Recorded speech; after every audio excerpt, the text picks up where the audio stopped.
memberka commissionerska xogayaha guud ee guddiga dhammaan wakiilada ururada siyaasadda ee u tartamay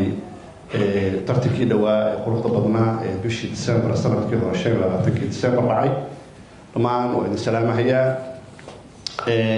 maanta anaga idin yeernay Soomaalidu waa taqaanaa cabaar baan kala maqnay بريان اسمه جيني منبضة صومالي منبضة مياهي بريان كلام مقليني كل شيء منبضة بريان كلام مقليني كل شيء منبضة مركا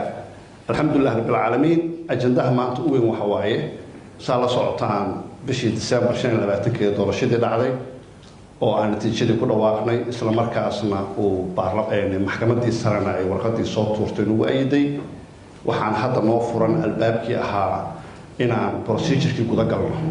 وصدق قيبوضة قيبت كواد وإن عم إذن دارينو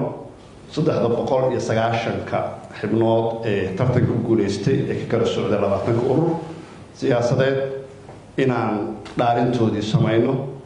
وحنكون في جندونا دور معلومات وطابرة ولا طابرة دون قبناها سلداري exactly شرع سوقه يشقدوا ذا سيتحي يعد أي ويهين accountable إنه ينحين شخصيته iyo qabiilada ka yimaadeen laakiin ay taawuradii siyaasadda ahaa ay ka socdeen kadib waxaan guda gali doonaa 16 degmo doorashooyinkoodii oo ahay gudoomiyihii ku xigeenadooda procedure-kaas noo bilaabata marka maanta waxaan rabnaa inaan idin la wadaagno boqol jadwalka isaga ah oo aan go'aaminay inaan guda galno waqti yar oo kooban dhow insha Allah taala waxaan rabaa marka inaan idin faahfaahiyo exactly jadwalka aan go'aaminay hadaan guddiga madaxa bannaan ee doorashada qaranka iyo sohodimaha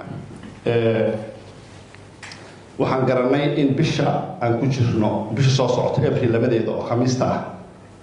inaan ka dhigno maalinta dhaarinta la dhaarin doono 390 xubnood ee doorashadii dhaweyd ee dhacday ee golaha deegaanka gobolka Banaadir in la dhaariyo bismillaahir kariim sabtiga oo ah bisha afarteedana aan bilaawno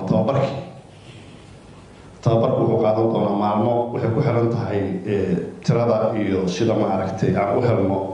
tashiilaadka u baahanahay waayo dhaarintuna hore u baahan tahay tababarku waxay u baahan tahay in loo sameeyo small groups si tababarku fiicnaado macna u yeesho marka taasu dhowr maalmood bay socon doontaa bismillaahir kariim